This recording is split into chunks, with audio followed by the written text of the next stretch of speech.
Olá, muito boa noite, sejam todos bem-vindos à nossa Semana Criacionista 2024, realizada aqui pelo NUVEL, Núcleo Cascavelense da Sociedade Criacionista Brasileira. Eu sou Joel Muniz e todas as noites, a partir de hoje até o dia 26 de outubro, às 20 horas, você tem um encontro marcado aqui comigo, aqui no nosso canal, para tratar dos temas das origens. Serão 7 temas, sempre com convidados diferentes e óbvio que você não pode ficar de fora.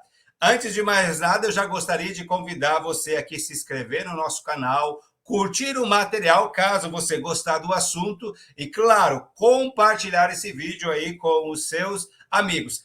Também aproveite aqui para não deixar de fazer o seu comentário. A partir do momento que você estiver assistindo, se tiver alguma pergunta, você pode nos enviar, que nós vamos ficar felizes aqui em te responder. Hoje é a nossa primeira noite e nós vamos falar com Alexandre Kretschmar. E a nossa temática, antes de falar da temática, já quero compartilhar a minha tela aqui com ele.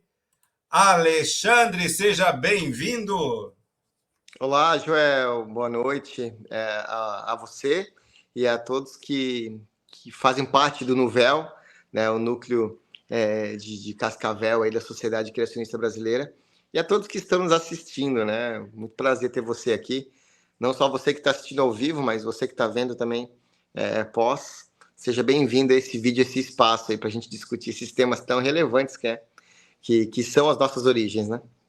Maravilha. Alexandre, hoje é a nossa primeira noite e na primeira noite nós escolhemos o tema ali, ciência em fé. E é muito comum você escutar por aí que ciência e religião não se misturam, não se combinam, pelo contrário, né, não se dão bem. Então, a provocação inicial da temática de hoje é essa. Mas antes de a gente falar do temática, Alexandre, gostaria de pedir para que você se apresentasse para o pessoal te conhecer. Pode falar aí do teu material, ó, eu tenho ele aqui, ó. Já Opa, aproveita, tem um aqui faz uma também, ó. publicidade, ó. Olha que maravilha. Tem um aqui também. Nem combinamos essa, hein? Eu já li esse livro, hein? É muito bom. Então, Joel, eu sou biólogo, né? Eu trabalho com biologia, principalmente na área da educação, em biologia, e sou pós-graduado em biologia marinha e hoje eu atuo como coordenador educacional no Museu Oceanográfico Univale, que fica em Balneário Pissarras. Ele é o terceiro maior museu do mundo na temática oceanográfica, é o maior museu das Américas, né? Nessa temática. Só ali naquele prédio que a gente trabalha tem mais de 200 mil espécimes de animais ali conservados, né? Então, é a maior coleção privada de tubarões do mundo. Nós temos mais de 11 mil exemplares. E eu trabalho dia a dia com isso, né? Com educação na área de ciências. Apesar de, no meu começo, na área da ciência, ele foi uma área de desenvolvimento, de divulgação científica. Trabalhei um pouco para paleontologia, né? Com pessoas fantásticas aí no Brasil. Uma delas, o Everton, né? Fernando Alves, que é de Maringá, e outras. Fiz alguns trabalhos para outros museus, né, como o EM, de Maringá, contribuí, de certa forma, lá no Origens, no Museu de Galápagos, fazendo design de logo lá. E esse foi meu começo, né, e depois eu fui atuar na área de pesquisa científica e hoje eu estou dividindo meu tempo entre essas duas coisas, entre pesquisa científica e entre educação na área de ciências, como coordenador educacional do Museu Oceanográfico, né? As atividades do museu elas são desenvolvidas para a educação. Então, recentemente, mês passado, agosto, nós tivemos o Congresso Internacional de Assuntos Relacionados ao Oceano e eu fui agraciado aí de apresentar muitos trabalhos a nível internacional, né? Como descrições de espécie, como os someniosos, né? Antárticos, que pode ser o vertebrado mais longevo do planeta, com mais de 517 anos, esse tubarão. Tu já pensou de quando que Cabral chegou aqui para descobrir o Brasil? Esse animal já estava vivo nos oceanos. Então foi um trabalho que eu apresentei nesse congresso, né? E entre outros, como o da Látias litia e entre outros trabalhos, né? Então eu faço essas duas coisas, né?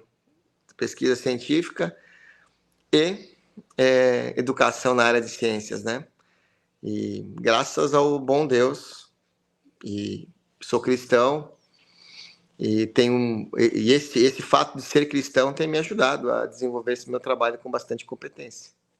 Maravilha, mas além de tudo isso, é escritor, né? Isso, exatamente. Isso eu considero um hobby, né? Conte-nos mais sobre a tua obra. Eu considero um hobby, né? Eu já publiquei alguns livros. Impresso tenho somente o 11 de Gênesis, que é esse que está aqui, Uma Herança de Pai para Filho, que é um livro que eu escrevi fazendo um compilado de perguntas que eu recebia de jovens na igreja. Perguntas, assim, a princípio, as mais bobas, né? Adão tinha umbigo? Qual era a cor da pele de Adão? Será que a serpente tinha pernas? Será que ela tinha asas? E eu comecei a perceber que as perguntas desses jovens, elas sempre ficavam entre o capítulo 1 e o capítulo 11 de Gênesis. Então eu fiz um compilado dessas perguntas, mas o livro ele ficou com uma linguagem muito maçante.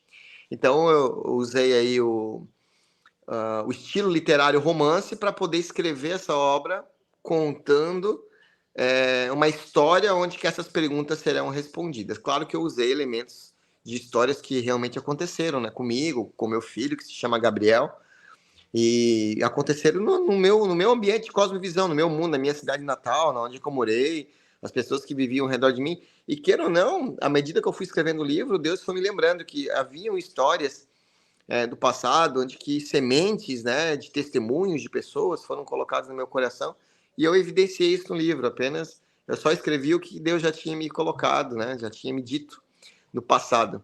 E o livro foi fantástico, né? Ele recebeu uma indicação ao Prêmio Jabuti, que é o Prêmio de Literatura Brasileira, no quesito infanto-juvenil. Ele esgotou, assim, muito rapidamente a primeira edição, fiz a primeira edição, esgotou, e ele foi republicado, né, em alguns lugares fora do Brasil, por serviços missionários, né, foi republicado. E existem agora algumas cópias em livrarias, aqui tem uma livraria catarinense, no shopping, esses dias eu vi uma cópia, mas ele não tem mais para venda. Então, eu estou orando no sentido de ou eu faço uma reimpressão, ou eu passo para a continuação da história. Eu estou mais inclinado a fazer uma continuação da história com outros argumentos, né? Porque o criacionismo ele é muito dinâmico. As pessoas acham que o criacionismo ele é uma coisa estática, que tem a ver com Gênesis 1 e 2. Não, o criacionismo ele é muito dinâmico. E hoje já teria outras coisas a falar, né? Maravilha. Então, nós vamos colocar aqui, Alexandre, ó, na descrição do vídeo, aonde você pode, se é que tem ainda em algum lugar, né? Eu acho que tem lá no Numar, no site do Numar, no site da Sociedade Criacionista Brasileira, acho que você vai encontrar, e na Livrarias Curitiba. Acho que deve ter nesses 3 lugares. Maravilha. Vamos colocar aqui na descrição. É um material fantástico. Já li, já emprestei várias vezes aqui o meu, para que alguns jovens aqui da nossa igreja pudessem ler, e todo mundo gostou. Alexandre, mas a pergunta, né, da palestra de hoje, ou do nosso bate-papo, é: ciência e fé, é possível conciliar as duas coisas ou elas se afastam, se excluem automaticamente? Bem, essa pergunta é muito simples, Joel. Eu sou um grande testemunho de que ciência e fé elas podem andar juntas. E além de mim, né, da minha pessoa como testemunha viva, que essas duas coisas podem coexistir, eu tenho a história da ciência para poder comprovar. Já é old, já é velho eu ficar citando nomes aqui para ti. Louis Pasteur, Galileu, eu posso ficar citando aqui por uma dezena de minutos aqui homens que foram pessoas que tinham a sua fé e que faziam ciência. Então, já está passado isso, mas eu gostaria de tocar em outro assunto relacionado a esse ponto. Essa discussão dicotômica entre fé e ciência, ela é relativamente nova, ela veio do século XIX para frente. Porque o próprio Darwin, vamos pegar de Darwin para frente. Antes de Darwin, não havia nenhuma dicotomia. A própria ciência era feita dentro do clérigo, dentro da igreja. Né? Darwin estudou para ser pastor. Olha que coisa interessante, né? Ele primeiro se matriculou em medicina e por alguma coisa que ele não gostou, alguns dizem que ele não gostava de ver sangue, outros falam que ele relata, né, em uma das cartas que ele não gostava de ouvir o barulho das crianças chorando e tal. Ele não continua fazendo medicina e faz um curso para ser pastor, 4 anos, e depois, em 1831, ele navega ao redor do mundo no HMS Beagle até 1835, né? Darwin nasceu dia 6 de fevereiro. E olha que coisa interessante, no Brasil, dia 6 de fevereiro é o Dia Nacional do Ateísmo. Por quê? Ele é o grande símbolo do ateísmo nacional. A pessoa coloca o Charles Darwin na camisa e é um ateu. Só faltava colocar uma boina e uma estrela do Che Guevara, pronto. É um ateu perfeito, né? É o outfit do ateu, né? Mas, assim, Darwin não era ateu. Ele rompeu com a igreja, sim. Posteriormente, né? Eu até digo, né? Na época que ele viajou para o Brasil, eu tenho escritos de Darwin, curiosamente, originais, onde que Darwin ele fala assim, né? Os filodendros do Brasil, os cipós brasileiros, foram desenvolvidos com um design muito interessante. Hosana nas alturas. Isso é uma frase de Darwin. Olha que coisa interessante. Ele não era ateu. Posteriormente, ele rompe com a igreja, né? Por motivos que não vem ao caso agora nessa live aqui. A gente pode falar isso em outro momento. Mas a primeira edição do Origem das Espécies nos Estados Unidos foi patrocinada pela igreja presbiteriana na época. Darwin, filantropo, né, doou diversos terrenos para a construção de igreja, inclusive. Mas o ponto é o seguinte, ó, ele não era ateu e é tido como assaltado aqui no Brasil como símbolo do ateísmo. E aí me leva a outro ponto. O que é ciência e o que é teologia? Olha só, a ciência é uma forma humana de se interpretar as coisas da natureza. Quando eu tenho algum problema na natureza, eu uso essa grande caixa de ferramentas chamada ciência para poder interpretar esse problema. Teologia é a mesma coisa. Teologia é uma ciência humana que se usa para se interpretar as escrituras. Então, como que tanto ciência como teologia são ciências humanas, e elas tratam de coisas que, na minha opinião, como criacionista, foi Deus que criou, essas coisas elas se conversam, Joel. Tanto a ciência, ela tem que ser bem estabelecida, e a teologia também tem que ser bem estabelecida, e quando essas duas coisas elas são feitas dessa forma, elas se encaixam. Mas pode haver erro, sim, pode haver erro do teólogo, pode haver erro do cientista, eu vou citar 2. Um erro primeiro do cientista, né? Ernest Haeckel, com os famosos embriões de Haeckel, né? Forçando a barra ali para dizer que havia uma ancestralidade comum, que os embriões do seu estágio inicial, todos eram iguais. Era uma mentira, né? Foi desmascarada, passou vergonha Ernest Haeckel, que inclusive defendia a eugenia, né? Defendia uma série de coisas assim que não tem nada a ver com ciência. Não tem nada a ver com ciência. Um péssimo cientista. Péssimo cientista. Um mau exemplo para a ciência. Agora, vamos falar mal de um teólogo também, né? Hoje eu tô a fim de falar mal de algum teólogo. Eu adoro fazer isso. Não, mas teve um homem chamado Nicolau Copérnico, cristão, por sinal, homem temente a Deus. E ele fez uma observação, Joel. Ele observou que parecia, olha só, que não era a Terra que estava parada e que os astros orbitavam ao redor da Terra. A Terra não era o centro do universo. Ele observou, usando até não só observações dele, né, mas ele foi o que postulou isso, que o Sol parecia estar parado e que os demais astros orbitavam ao redor dele. E quando que ele ousou falar isso em meio à igreja, ele foi excomungado. Excomungado, você sabe o que é. Era ser expulso da igreja católica e ser condenado ao inferno sem a graça da salvação. Era isso, a pessoa estava fora da igreja e sobre ele não havia salvação. E sabe quem que fez isso? Pessoas assim que são ótimas, são pessoas de referência na teologia. Eu posso citar 2 aqui, que endossaram a expulsão de Copérnico. 1, Martinho Lutero. 2, João Calvino. Pessoas assim que disseram não, Copérnico está errado. 200 anos depois, Galileu foi preso por defender as ideias de Copérnico. E hoje nós sabemos que aí é o teólogo que estava errado, né? A igreja estava errada, os teólogos estavam errados na época. Martinho Lutero, grande teólogo, mas ele estava errado nesse ponto. João Calvino, excelente teólogo, dadas as partes, tem coisas que a gente... eu não sou calvinista, né? nada contra quem é, mas tem coisa que a gente não concorda, mas é um excelente teólogo, estava errado nesse ponto. A Bíblia, ela conta com um ponto de vista humano, muitas vezes. Gênesis, principalmente. Qual é o tema principal de Gênesis? Não é a criação. Não é. Criação é 2 capítulos. 3. Vamos dar uma colher de chá ainda. Gênesis 1, 2, 3. Acabou.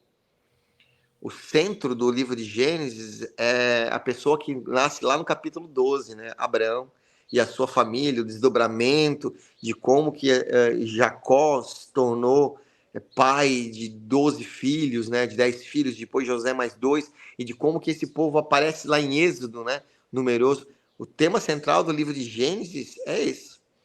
E muitas vezes a gente acha que ali tem que ter todas as informações que a ciência necessita para a criação da vida, para a criação do universo, da Terra, do surgimento dos continentes, da evolução das espécies, ou especiação, ou seleção natural, ou da criação individual de cada uma delas. A gente acha que tudo tem que estar ali, mas não está. Porque Deus, ele não informou essas coisas para nós, ou se informou para o autor desses 11 primeiros capítulos, que talvez possa ser o próprio Moisés, né, como a nossa tradição diz que foi, né? Não trouxe esses detalhes. Mas porque não trouxe esses detalhes, não quer dizer que eles não sejam reais, não. Então, teologia é essa grande arte. E o cientista, ele tem que levar em consideração, sim, a fé. Porque Deus não é falseável. Não posso afirmar que Deus não existe fazendo uma experiência científica empírica. Então, eu tenho que levar em consideração esse campo. E, obviamente, que ateísmo e teísmo e criacionismo também, eles estão no campo da filosofia. Eu sou muito a favor dessa discussão, desse diálogo. Ciência é uma coisa que... A ciência é verdadeira, né? É uma coisa que não se discute. Ciência verdadeira, a gente consegue falsear ela, entendeu? Acumular conhecimento sobre ela, testá-la de certa forma. Mas existem coisas que nos fogem ao raciocínio, e algumas delas, elas estão no campo da filosofia, e por que não discutir? Eu tenho um amigo pessoal que trabalha comigo, ele é ateu.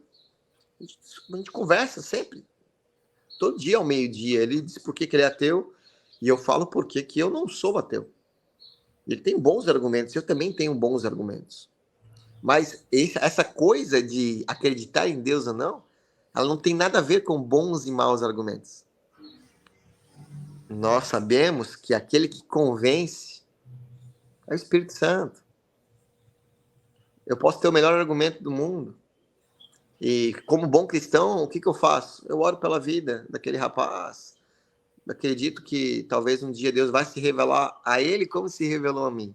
E aí faz todo sentido, cara, ser cientista e ser cristão. Porque é como se eu tivesse um óculos com uma lente plus. Eu tenho esse aqui que eu vejo as coisas do mundo natural, como hoje, por exemplo, falando com o Joel aqui antes da nossa live, eu falei, hoje eu fui monitorar a vida selvagem, eu fui lá fazer fotografia selvagem, num parque estadual.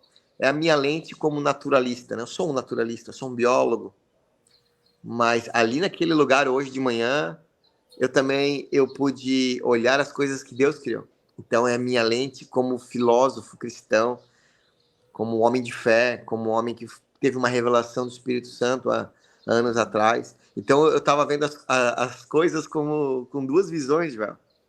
E não é que eu estou querendo dizer que um cristão ele vê mais que um ateu, mas eu tenho mais sensações, eu tenho mais respostas, e eu consigo, digamos, aproveitar mais o mundo ao meu redor, porque uma das mãos eu tenho tudo que a ciência me proporciona, e na outra mão eu tenho tudo que a fé me sustenta, né? A fé que me envolve, que diz que aquela ciência que eu estou fazendo, ela é real, porque ela vem de um Deus que criou a ciência. Maravilha. Tu mencionou ali o Copérnico, o Galileu, e, obviamente, muitos embates que se deram naquele momento, inclusive tem algumas curiosidades que alguns professores começam a citar, que neste momento eles estavam questionando se a Terra era plana ou não. É uma coisa que não tem nada a ver com o embate que aconteceu naquele momento, né? Era a Não, questão nada a do ver. heliocentrismo e geocentrismo, né? Exatamente, exatamente. A questão até da questão da Terra plana, que ela era curva, né? Isso dá muito antes, lá em Alexandria, né? Vários pensamentos de matemáticos daquela época já traziam informação, né, que a Terra euclidiana, né, na época de Euclides já, que a Terra ela tinha uma curvatura. Então, a Terra plana, eu diria que é o movimento mais novo e mais equivocado, né? Ali, Copérnico, a questão dele era se ela era heliocêntrica ou não. Porque a ideia da igreja naquela época é que a Terra era o centro do universo, né? Uhum. Então, tudo devia orbitar aqui ao redor. E tem uma passagem muito interessante no livro de Josué, que Josué estava lutando e ele ora a Deus, e Deus ele para o sol para que ele pudesse vencer a batalha. Eu não estou lembrado em qual capítulo de Josué está, depois alguém pode nos ajudar e colocar nos comentários aqui, mas ali as pessoas interpretam como se, olha, a Bíblia não pode estar errada. E realmente Josué orou e o sol parou, é porque o sol estava em movimento e ele para. Isso é uma prova que a terra estava parada e o sol estava andando. Então, esse é um dos pontos de interpretação errada da teologia. Ali conta do ponto de vista de quem estava observando, e quem estava observando, todas as pessoas da época de Josué acreditavam que o sol se movia, que o sol nascia e que no final da tarde ele se escondia atrás das montanhas. Era o sol que fazia esse movimento. Hoje, inclusive na nossa literatura, né, Joel? Diversos poetas falam essa história do que o sol é que nasce, que o sol é que se põe. E na verdade ele não faz isso. Não é o sol que nasce. Tá entendendo? Mas olha só como a nossa figura de linguagem, como a forma que a gente vê as coisas ao nosso redor. É disso que a gente está falando. E a Bíblia é uma comunicação, né? O livro de Josué, de certa forma, ele está se comunicando com o público daquela época, ou com o público posterior, e não, eu não creria na Bíblia se ela não tivesse essas mazelas humanas, se ela não tivesse essas interpretações humanas. A Bíblia tem que ter isso justamente para que ela possa ser validada e verdadeira. As pessoas me perguntaram uma vez, a Bíblia não fala só de coisas boas? Eu falei, não, pior que não. Joel, se você pegar o teu livro de Reis aí, livro de Reis, Crônicas e Samuel, e dar uma espremida nele assim, Joel, sai sangue de tanta guerra, de tantas atrocidades, de tantos conflitos que existem ali. Mas por quê? Porque ali é justamente a, a impressão do homem sem Deus. O que ele é capaz de fazer, do homem que é desviado dos caminhos de Deus, né? Do homem que não aceitou o conselho de Deus. Então a Bíblia ela mostra essas mazelas, a Bíblia mostra os nossos erros, né, de interpretação. Para o homem primitivo, tudo que voava era ave, até o morcego, porque não havia taxonomia entre mamíferos, aves, peixes. Para eles, qual era o conjunto de animais que poderiam estar naquele nome que a Bíblia se refere a aves, eram todos que voavam. Todos que voavam, inclusive alguns insetos, eram provavelmente acrescentados a este grupo. Todos os que nadavam, Joel, não importa, todos eles eram peixes. Inclusive aqueles que não eram peixes, como os hidrozoários, como as águas-vivas, como os répteis marinhos. Tartaruga é um réptil marinho, ela não é um peixe. Como os cetáceos, né, que são mamíferos marinhos, ou como os tubarões, que são cartilaginosos, que hoje nós consideramos como peixe, mas eu, como biólogo marinho, não colocaria os cartilaginosos como peixes, né? E os peixes ósseos. Então a Bíblia ela não faz essa divisão que eu fiz aqui agora para ti. Ela fala que tudo que está na água é peixe. Maravilha. Inclusive, quando fala lá que Jonas foi engolido por um grande peixe, poderia até ser um outro animal qualquer que não necessariamente o peixe hoje da nossa taxonomia, né? Ali a Bíblia tem 2 pontos, ela fala lá, tanto em Jonas, mas Jesus também ele comenta sobre o fato, e Jesus usa uma palavra em grego chamada kaitai megaloi, que significa grande animal. ele nem define que é um peixe. Ele fala que foi um grande animal marinho, né? Que existe no mar Mediterrâneo, que foi ali que foi Jonas que foi engolido. Então, um dia, como biólogo marinho, eu fiz essa análise e eu posso dizer para você que está me ouvindo que nenhum cetáceo foi. Não foi uma baleia, não foi um golfinho, porque as baleias, apesar de nossos livros infantis sempre tem história lá do Jonas e a baleia, sempre tem uma baleia lá impressa com Jonas, a Bíblia nunca fala, e algumas traduções da Bíblia diz baleia, mas o termo correto ali em grego é kaitein megaloi, que significa grande animal.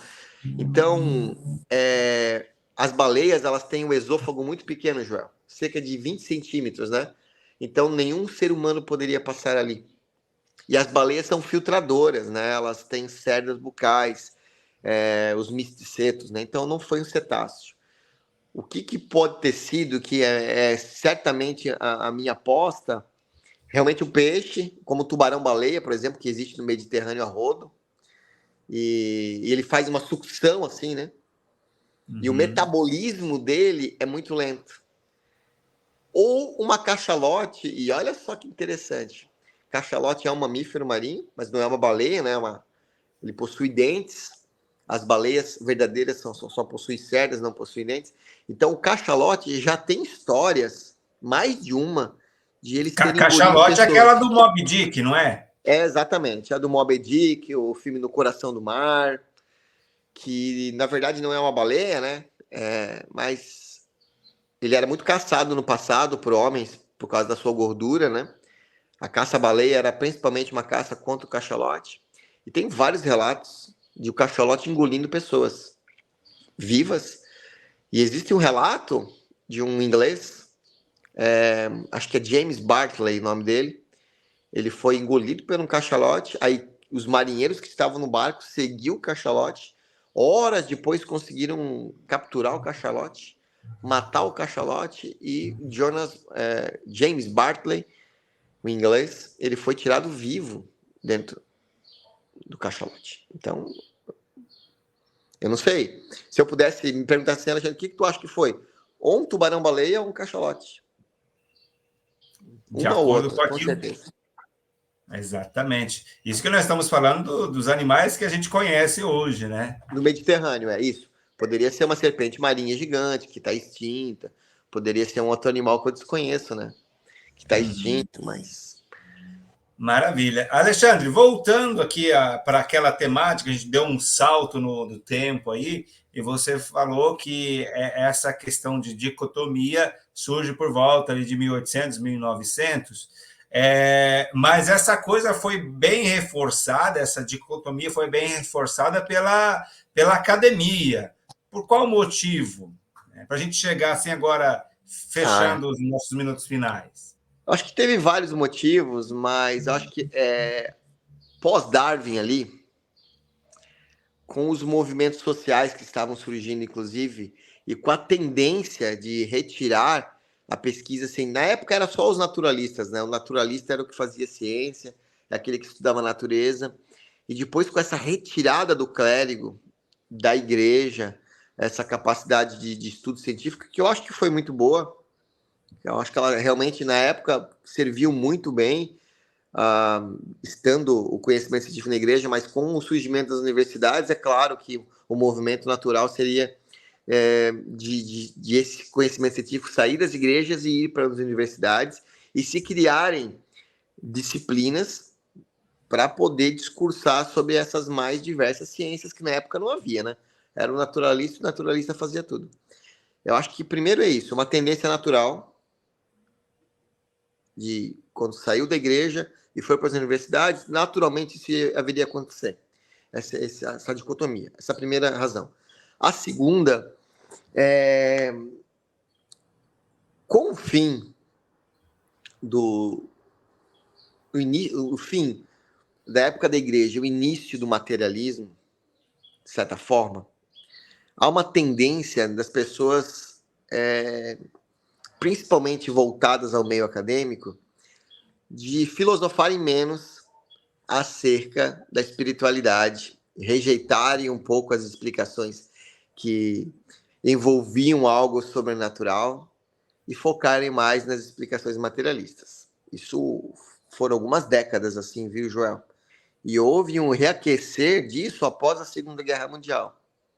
Eu acho que de 1850, vamos chutar aí, que é essa época que houve essa grande separação, até 1947, houve esses 100 anos aí de esse movimento natural da saída da igreja e a ida para as universidades. E a partir da Segunda Guerra Mundial, houve um aquecimento novamente para que esses movimentos ganhassem força. No Brasil, a gente sabe, né, que há uma tendência de grandes disciplinas no Brasil, alguns pensadores do passado defenderem essa ideia de que haveria uma dicotomia entre fé e ciência, e pela falta de pessoas do lado de cá, falta de criacionistas, falta de cientistas cristãos na época, para levantar a bandeira e dizer, não, peraí, vocês estão errados, Darwin não é sinônimo de ateísmo, a ciência no Brasil é muito bem estabelecida, com pessoas, inclusive, que honram a sua fé e fazem boa ciência. Eu acho que pela falta dessas pessoas, de testemunho, no Brasil a gente atrasou um pouco para levantar essa bandeira, viu, Joel? E a gente retomou isso lá pela década de 90, e hoje a gente tem bons cientistas cristãos. Eu falei cristãos, mas vamos falar aqui religiosos, né? Porque quando a gente fala de fé e ciência, a gente não está identificando essa fé. Eu sou cristão, estou identificando essa fé em Cristo, mas a gente conhece cientistas muçulmanos, a gente conhece cientistas que são de outras religiões budistas, enfim, quando eu falo sobrenatural, estou envolvendo também as outras religiões, né? Que não são tão comuns aqui no Brasil. Aqui no Brasil, um país, a grande maioria é cristã, professa o cristianismo, né? Mas a gente sabe que tem pessoas que fazem ciência e que são de outras religiões também. Então cresceu esse número, e hoje eu vou te dizer, Joel, que o meu meio, por exemplo, eu conheço mais pessoas que são cristãs ou que são religiosas de algum ponto do que pessoas que não professam nenhuma religião e acham que essa dicotomia existe. Eu conheço poucos ateus hoje atuando na ciência, na minha área. Poucos. Na maioria das vezes é mais o pessoal que fala mais alto, né? É mais marketing, é mais barulho, né? É mais Fusca velho, né? Fusca velho, quando ele faz barulho, passa na rua, todo mundo escuta, né?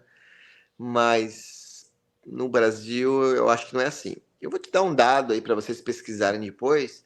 E no mundo também não é assim, não, Joel, porque se tu pegar todos os prêmios Nobel que foram entregues de 1901 em diante, você vai ver que a grande maioria dos prêmios que foram entregues na área de ciência, nas áreas que professam a física, a química, foram de pessoas que tinham um tipo de fé. A grande maioria cristãos, né? A grande maioria, mas juntando os muçulmanos aí, nós somos quase 70%. Então, de cada 10 prêmios de ciência mundiais que foram entregues desde 1901, Joel, 7 deles foram entregues para pessoas que professavam fé. Então, o nosso tema de hoje é sobre isso. Eu diria, tem problema entre fé e ciência? Nenhum. Problema tem quem acha que esse problema existe. Tem que se tratar essa pessoa. Porque a pessoa ela fala assim, não existe, essas coisas não podem se estar juntas. A pessoa não sabe o que ela está falando, ela não entende de história, ela não sabe olhar para o passado da ciência, ela não sabe olhar para o presente da ciência, e ela nem está levando em consideração uma boa lente que seria o sobrenatural. E é isso. Muito bem. Estamos chegando aqui aos minutos finais. Eu gostaria que você, Alexandre, deixasse aí para todos que estão nos assistindo as suas redes sociais, sugestão de leitura e, claro, aí uma mensagem final para a gente. Tá certo. Pessoal do Nuvel, de Cascavel, então, um grande abraço a vocês, continue com esse excelente trabalho, né, que o Núcleo tem feito. de promover debates como esse, né? E como eu falei hoje aqui, o interesse é a gente estender o diálogo, inclusive com pessoas que não pensam como nós. Isso é muito importante. Mas eu gostaria de convidá-lo a considerar a questão que existe um projeto no universo e ele é muito aparente, ele é muito evidente. Como eu falei aqui, é muito interessante você ter duas visões. Ela te amplia o conhecimento. E se você até hoje tem pensado de forma limitada, eu quero te convidar a levar isso em consideração. E se você ficou com dúvida, é porque o Espírito Santo falou no teu coração. O Espírito Santo é aquele que realmente coloca um será e coloca um ponto de interrogação na nossa testa muitas vezes, e a gente fica, né, incomodado com aquilo. Essa incomodação tem nome na Bíblia, né? É uma chama, às vezes, de um chamado por Deus para que você venha aprender algo novo. Quero deixar minhas redes sociais aí, que meu Instagram é Bio Aleco, Aleco com C mesmo. Aleco é Alexandre em outra língua aí. Bio Aleco. E ali tem alguns conteúdos relacionados à biologia. Eu estou fazendo uma série sobre fotografia de vida selvagem. Vou publicar outros vídeos aí. E vai ter alguns vídeos de filosofia cristã mais na frente que eu vou linkar junto com o projeto 11 de Gênesis. O tempo é curto, meu dia deveria ter 36 horas, mas ainda Copérnico estava certo. Infelizmente, nossa rotação em torno do próprio eixo é de 23 horas e alguns minutos, né, e alguns segundos. Galileu também estava certo, então não vivemos em Júpiter, né, onde que o dia é um pouquinho maior. Não tenho tempo de fazer tudo, mas ao longo deste ano que vem, eu pretendo que esses projetos venham sair, inclusive com um novo livro aí, vamos ver se a gente consegue fazer a continuação. Que maravilha. Chegamos ao fim, né? Mas você que está nos assistindo e que vai nos assistir ainda, você pode curtir, pode comentar, pode se inscrever no canal se você gostou do nosso assunto e, obviamente, compartilhar o material de hoje aí com os colegas. Não se esqueça, essa foi só a primeira noite. Amanhã nós temos mais um encontro marcado no mesmo horário, às 20 horas. Nós vamos falar sobre o Big Bang e vamos ter mais um convidado super especial. Alexandre, muito obrigado pela tua participação e agradecemos a todos também que estiveram aqui conosco. Amanhã o Big Bang é com o Eduardo Lutz, né? Exatamente. Imperdível. Pessoal, se preparem, tomem uma maracujina antes, porque é hemorragia nasal com o Lutz, hein? O Lutz, sem dúvida, eu acho que é a pessoa mais inteligente que eu conheço. E ele fala sobre esse tema há muitos anos, né? Sobre o Big Bang. E ele tem um extremo conhecimento sobre essa disciplina.